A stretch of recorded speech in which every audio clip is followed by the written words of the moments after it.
Hi, I'm Short, and in this video, I'll explain how to transfer your 2-button Peugeot flip key from the old housing to the new housing. Note that this is for the version where the battery is in the housing and is not fixed to the circuit board. Transferring a Peugeot flip key from the old housing to the new housing.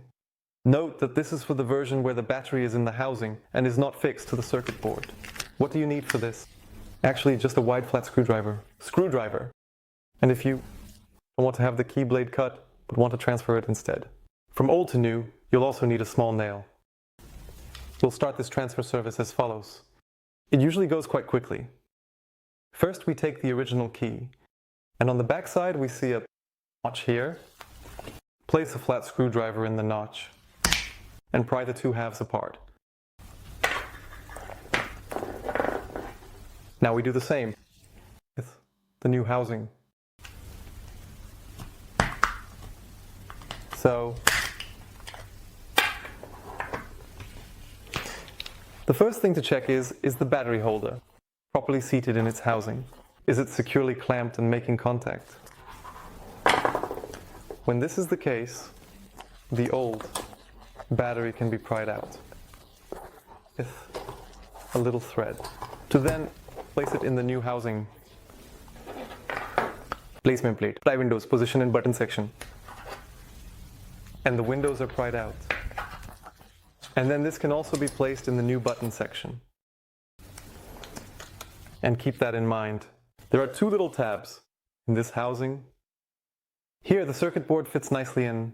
Does it also ensure that it doesn't move? Does it also ensure that it makes good contact with this? Then the halves can be placed together and tested.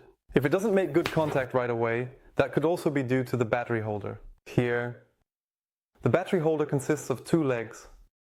That makes contact with the gold-colored area on the circuit board. If they don't come up far enough, you need to gently pry them up a bit or bend them slightly, so that it makes good contact and can ultimately connect with the car. Finally, there's just one thing that needs to be addressed, and that's the key blade. And it works as follows. The key blade, when we press the button, a little tab appears here. That is the locking pin. And this locking pin can be knocked out with a small nail. Of course, you can also have the new key blade cut. Then the key blade will last longer again.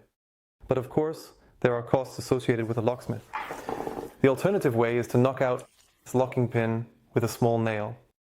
Then the key blade can be removed. But the same is done with the new key. It can be replaced. You should now see a video displayed on the screen. If you click on that link, you'll see a clearer explanation where I demonstrate this. Well, hope you managed to transfer it. 2-klop slap key. If you still have any questions, or if something isn't quite clear, feel free to let us know at info@autosleutl.nl or leave a message in the comments under this video. And then we'll try to help you as quickly and as well as possible. Success!